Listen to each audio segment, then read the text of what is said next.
أعوذ بالله من الشيطان الرجيم. بسم الله الرحمن الرحيم.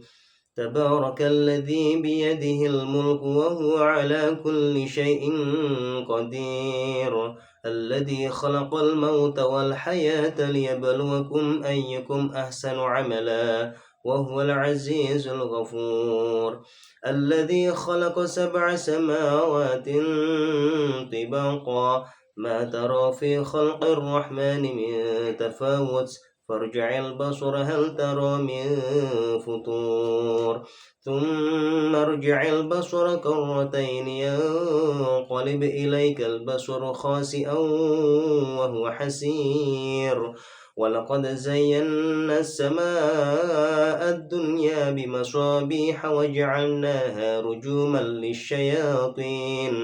رجوما للشياطين وأعتدنا لهم عذاب السعير، وللذين كفروا بربهم عذاب جهنم وبئس المصير.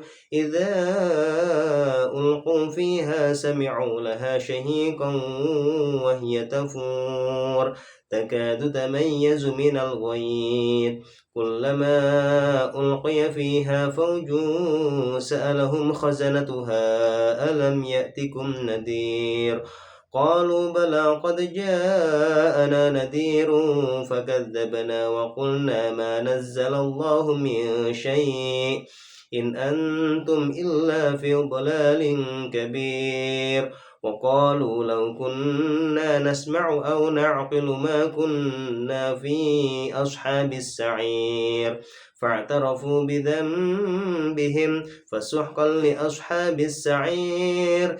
إن الذين يخشون ربهم بالغيب لهم مغفرة وأجر كبير.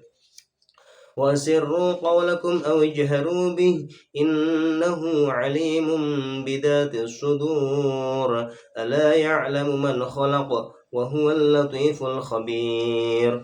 هو الذي جعل لكم الأرض ذلولا فامشوا في مناكبها وكلوا من رزقه وإليه النشور.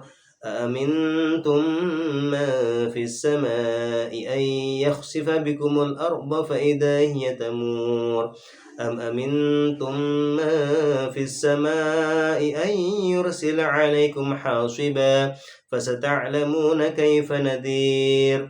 ولقد كذب الذين من قبلهم فكيف كان نكير.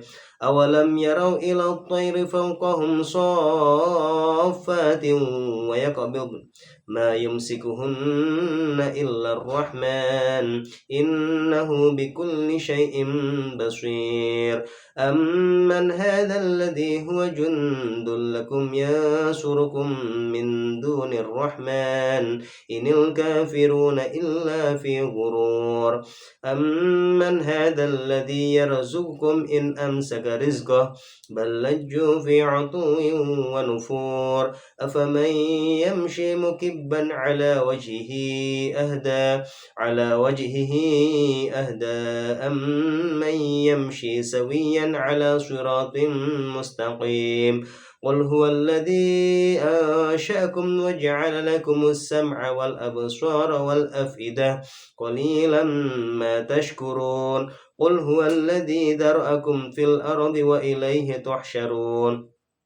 ويقولون متى هذا الوعد إن كنتم صادقين. قل إنما العلم عند الله وإنما أنا نذير مبين. فلما رأوه زلفة سيئت وجوه الذين كفروا وقيل هذا الذي كنتم به تدعون. قل أرأيتم إن أهلكني الله ومن معي أو رحمنا فمن يجير الكافرين من عذاب أليم. قل هو الرحمن آمنا به وعليه توكلنا فستعلمون من هو في ضلال مبين. قل أرأيتم إن أصبح ماؤكم غورا فمن يأتيكم بماء معين. صدق الله العظيم.